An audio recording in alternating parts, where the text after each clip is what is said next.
how that affects the political system, and also what the business community needs to be doing itself to sort of restore trust in the system. But we're going to take a break, and Citywide will continue right after this. Hi, how are you doing today? What looks good? Our special today is shrimp scampi. It's been sitting around for about a week. Excuse me, what time are you guys leaving? We're gonna rob your house tonight. Don't you wish there were warnings to protect you from life's risks? With diabetes, there is one. It's called A1C, a simple blood test that helps measure your risk of serious complications. Learn more at diabetesa1c.org. Welcome back to Citywide. We're speaking with Jon Spector, Chief Executive Officer of the Conference Board. Before the break, we were talking a little bit about the shift in balance between the developing countries and the more established Western economies. Could you just elaborate a little bit on what you think the state of that is and the consequences are? Right, well, there's some amazing trends that are taking place, and they're taking place, I think, more rapidly than most people imagine. In 2000, the developed economies represented 2/3 of the world's GDP.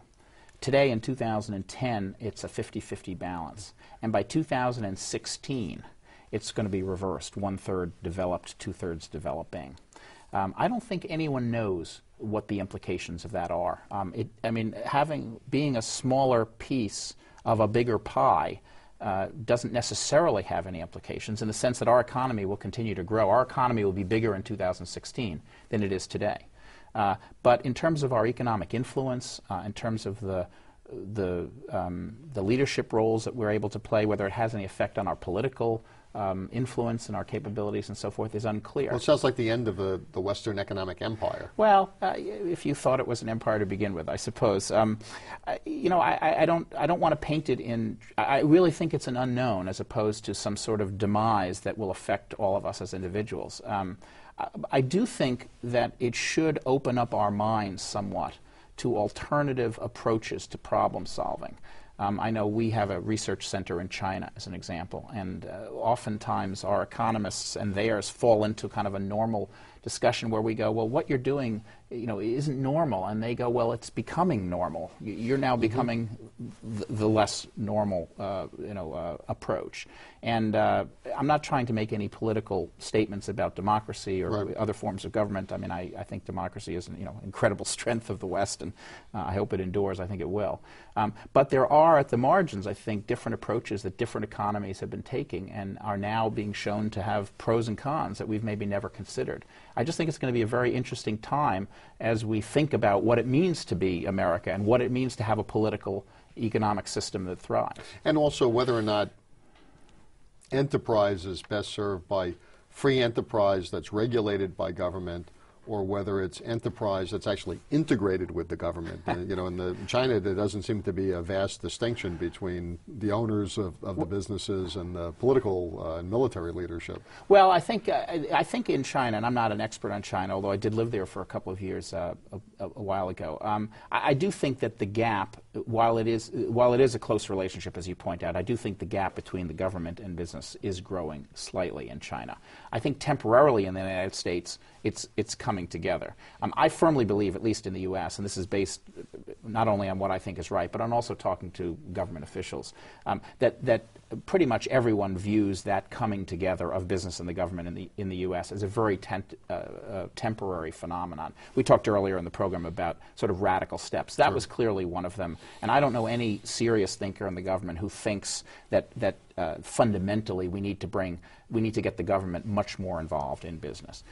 Does there need to be focused, clear regulation in certain areas? Absolutely, and most business executives would concur with that as well. But I don't think we are or should be thinking about a radical shift in the relative roles of government and business in the U.S. I just think we'll be competing against economies who do have a different relationship, and may for some time, and that's going to cause us, I think, to think more openly about what the options are.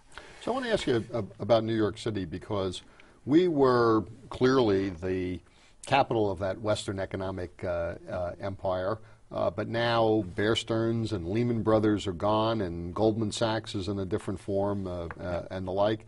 We're also probably the most international of American cities. although we are the furthest away from the growing economies in Asia and that part of the world. So where do you think New York City fits in the global marketplace right now, and should we be concerned or optimistic for the city? Right. Well, I think we should be realistic. So there are some things I think we should be concerned about and some things that we should be optimistic about. And let me just preface this by saying I'm a New York booster, I suppose, and everyone has their own biases. I should identify them at the outset. You know, by all rights, a purely analytical study of the New York economy, I think, would be pretty negative at this point. You've got some industries that are very fundamental to the economy, the traditional media, financial services, advertising, commercial real estate, are all facing very, very serious long-term trends and threats that are now pretty clear. You know, by all rights, you would say that a city whose economy is so heavily based on those industries would likely experience a significant downturn. Tourism is a huge plus. The weakness of the dollar, leave aside the other implications of that, is a huge plus for New York. And, you know, and there are some other bright spots. I think the entrepreneurial environment in New York actually is really quite vibrant, and so there are a lot of small businesses that have started up that are taking up the slack. But there's something about New York, in my opinion, and it's not a coincidence that we've placed our headquarters here. There's something about New York and the people who work here and so forth that creates a dynamism. Sophistication is the wrong word, an awareness, a willingness, I think, to take risks that really makes New York an extraordinary place to recruit outstanding talent.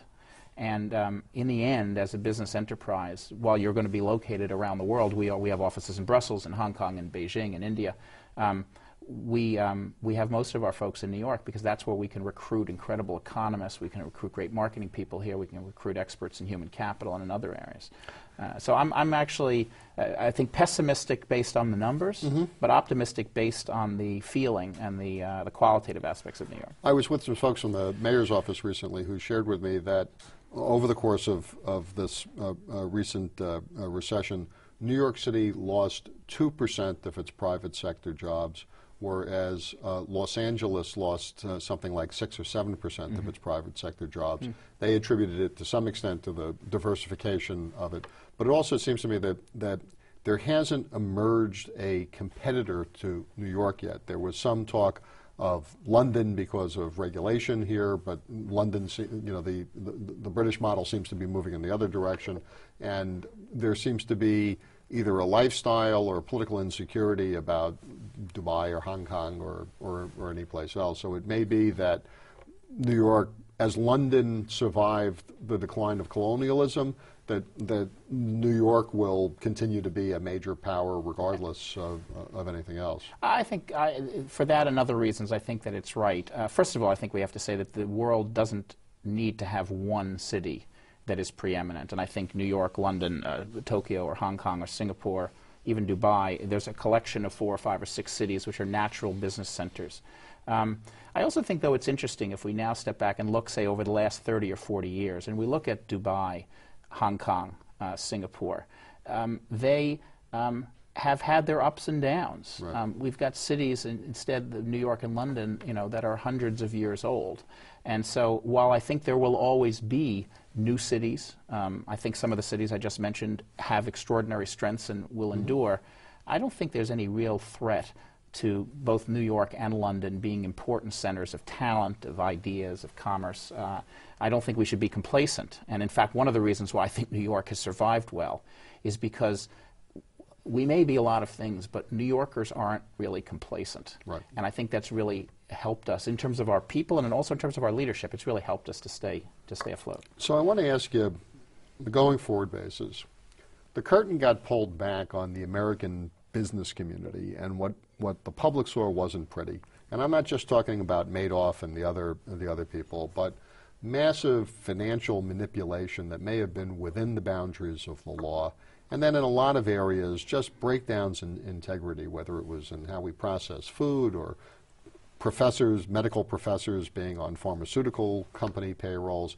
At every level of society, the trust seems to be broken. And I think the political implications of that for the business community, I mean, that's what revolutions are made of. So What does the business community need to do to earn back the trust of the American public?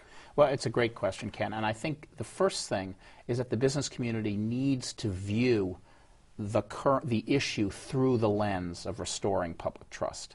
That's not always the way all executives view it. And by the way, there are multiple dimensions, right? I mean, they need to think of it from a regulatory point of view. They need to think about it from an economic efficiency point of view. They need to think about it from a political point of view. So all of those factors are important. But I think business executives need to explicitly think about what we call at the conference board the trust gap. And from time to time, trust of society in the business sector erodes.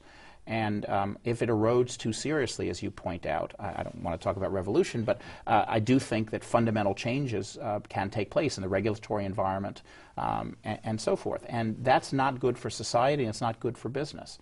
And so I think executives need to think about that trust gap and to begin to gauge their actions accordingly. Now, it's very hard if you're the CEO of even a very big company to think about public trust. I mean, it's not your responsibility, and it's not clear how you, even among the biggest company, can influence alone public trust. It's a collective action on the part of the business community, and that's I think very complicated. But I do think that the first step is for business executives to start thinking more clearly about this issue of public trust, and I think some of them are doing so. You know, I want to point out one other issue about trust that is perhaps unique to the current situation. I don't know if it's happened before, which is that the trust gap is actually going in both directions. I think business executives today are trusting society a little bit less. I think they believe that the man in the street or the woman in the street doesn't really understand as much as they need to about how business works, about the rights and obligations of shareholders, the way the free market system is supposed to work, the checks and balances that are supposed to be built in, and the obligations that citizens have to participate in that market economy. And so it's worrisome because I think the trust gap is on both sides. And when you've got two parties, if I could call it that don't trust each other as much as they should, things can slide downhill. So I think all of us need to think about the relationship between society and business and what can we do to get it back on track. My thanks to Jonathan Spector, Chief Executive Officer of the Conference Board. They're the publishers of the Consumer Confidence Index and the leading economic indicators. I'm Ken Fisher. Thank you for joining us on this edition of Citywide.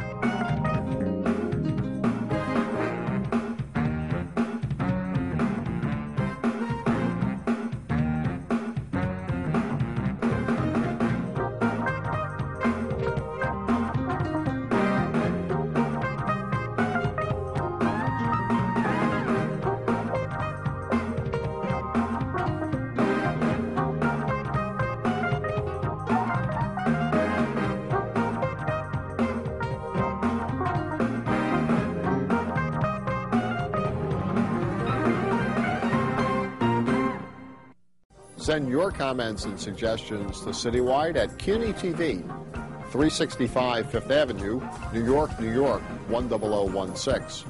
Or contact us at www.cuny.tv.